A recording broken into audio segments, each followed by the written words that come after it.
Talking about real estate, guarantee real estate. Bruce Cormack is here from the office out there, not far from Sean Palm, Fig Garden Village area. That's correct. How are you, buddy? I'm doing good. Thank you for coming on. Thank you for inviting me. And kind of wanted to see what this was all about. Well, now you can find out.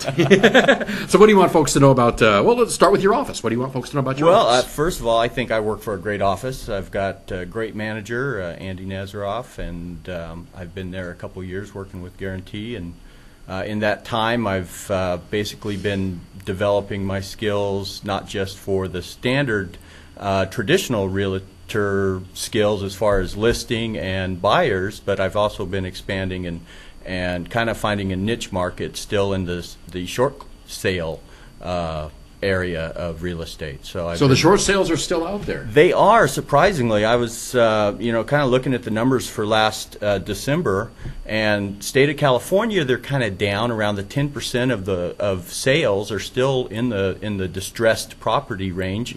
But in Fresno County, it was close to 20%. Really? Still in Fresno County for distressed properties, which includes the short sale market. Yeah.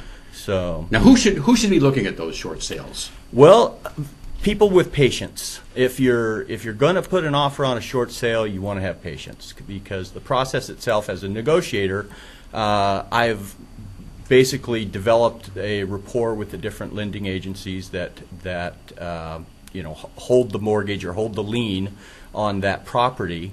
And the process can take months, and a lot of buyers don't understand that. If they're just looking for a house to move into, and they say, oh, I see this great property, it's got a low price, they put an offer and then find out, well, there's no negotiating for repairs, there's a long time period, so it may not always be a good fit for the traditional home buyer. So, but what I do end up finding is a list of investors, people that want to either flip the property or people that are looking for a property that they can fix up and rent. So you have both investors and income buyers. Tend to be a lot of the market there, but we still do find a lot of single family traditional home buyers that they see a good deal, and if they're patient, sometimes it can work out well for them. So do most short sales need some work? Are they not in the best of shape? No, actually, I've handled some short sales where they're market ready. Some of them are almost, short of some, good interior paint and maybe have the roof certified, and they're in not bad shape. They really take very little to get move-in ready. So sometimes you are paying close to market price for a short sale, and that's another thing that people think. Well, all short sales are going to be this great buy. But not always. Sometimes it's, based on the situation. You might have a buyer that they just can't do it. They've only been in the house maybe 5 years. It might be a brand new house, but due to their hardship situation, requires them to sell a house that's in perfectly good condition. So you find yourself with those properties as well. Again, the traditional home buyer would be looking at that because they really wouldn't be looking at a lot of repairs, and getting lending for that is the other side of that coin. You can put an offer on it, but if your bank won't loan against it because of the repairs, then you're back to square one, which is why the cash buyers tend to be able to handle your more distressed or properties that are in need of repair. Yeah. So are those cash buyers usually from out of town? Actually, no. I think there's a pretty good well here of our local investors in our area.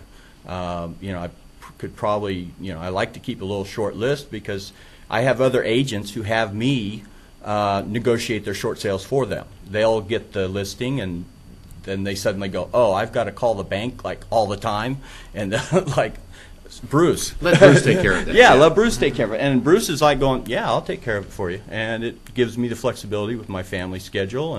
And so I tend to stay home and make a lot of phone calls on certain days of the week. But it works out, and it works out for the other agents who would prefer to be out chasing clients and finding clients. So I'm able to kind of fill a need not just for my own listings and clients, but I've been able to find a market with other agents who need assistance. So you mentioned flipping.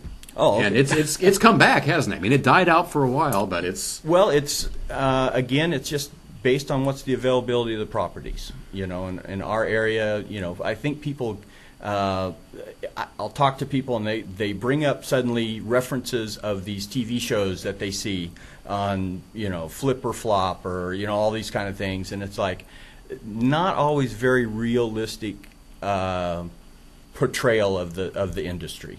There's certain things with flipping, the buyers really need to examine that property. A good buyer knows what they're getting into. They don't find all these surprises for TV drama. But there are quite a few buyers in our area that are local.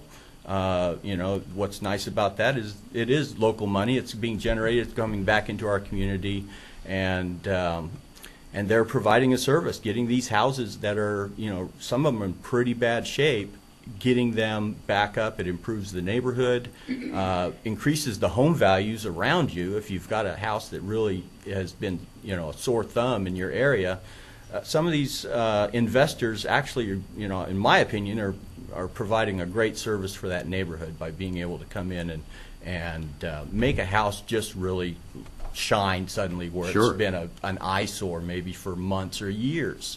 So and the real estate agents have to like it. I mean, they sell it when it flips, and then they sell it when it's fixed up and flipped again. yeah, some of that works out pretty good for the realtor. I can't complain about that aspect of it, but that's why we do it. We got to pay our bills too. So, but the key, I think, in my part of that is I deal with a lot of the clients, and part of that is I make some money off, but I'm also a lot of the hardships that are out there, I am really helping them out, and that's what feels good.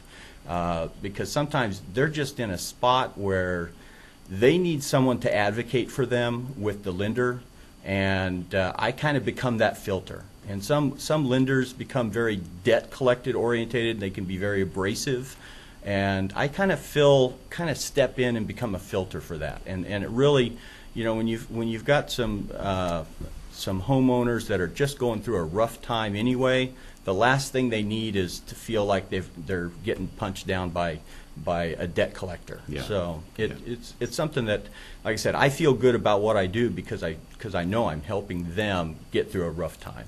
Well, that's awesome. That's awesome. All right, Bruce. We keep hearing that interest rates are creeping up. You expect an interest rate increase before the end of the year? I kind of keep my eye on it. Not as much as obviously a lender would, but they tend to be going up slightly. We're not seeing a big push in increase in listings as much overall as far as statewide and countywide. Certain areas obviously will influence what kind of the market's going on there, what price points you're looking at. So there's a lot of variables involved with that. Our Central Valley, I know with our company we're still doing a lot of solid, strong business wise here in the valley. Things are. We're not having a shortage of transactions. We'd obviously like to see more. We'd like to see the inventory improve, but it's just kind of stable right now. Maybe creeping up a little bit, but not. But the good thing is we're not seeing lots of highs and lows in the month to month or every quarter or anything like that. You don't want those big swings. No, you don't want the big swings. But we do like the fact that things are somewhat stable, and it's not necessarily a seller's market, but it's kind of balanced out depending on the seller and the buyer. It tends to be a little of both, again, depending on what part of town you're looking at, what market you're looking for. But so stable is okay. We're good with that right now. We can use that for our advantage for either sellers or buyers. So if you have a nice house in a good part of town in good shape, can you sell it in 30 days? If it is not overpriced, I think that's the key. Yeah. And that's the other side. When I sit down for a listing, and basically if the seller says, we've got to have X number of dollars, but X number of dollars is actually 5%, 10% more than the market will bear, there's a reality check. Yeah. And why should you put all that work into it when there might not be a sale? And sometimes you just have to say, no, I'm sorry, I can't list at that price. Yeah. Or, worst case scenario, if I list at your price, I'm going to sit down with you in 30 days and explain why you've had no offers. Or offers that came in low. Or offers that have come in low. Yeah. Exactly. Yeah. And that's the hard part, but I like to, I want to be very honest with my sellers that way. I don't, I've come across sellers who've had interviews with other realtors, and they're like really high prices, and I'm going, you know what's going to happen in 30 days. This guy's has he told you what he's going to do in 30 days if you don't get any offers? So, and it's like, no. And it's like, well, the reality is if you're overpriced, you're going to be revisiting your listing price very soon. They'll promise anything to get the listing. Kinda, yeah. I know. So like I said, I can't speak for how other realtors do their business. Sure you can. But but I do know for me and the quality work that we do at Guarantee, I'm very confident. I've never been asked to do something I don't feel good about with my company. Good. So, All right, Bruce. How can folks reach you?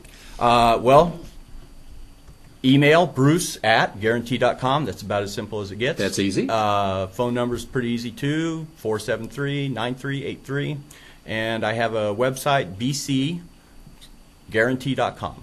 So Your initials. my initials with Guarantee. the guarantee.com. So that's the best way to get me, though, is email or a phone call, and I'll get you on my calendar. Awesome. All right. Bruce Cormack from Guarantee Real Estate here on Central Valley Talk.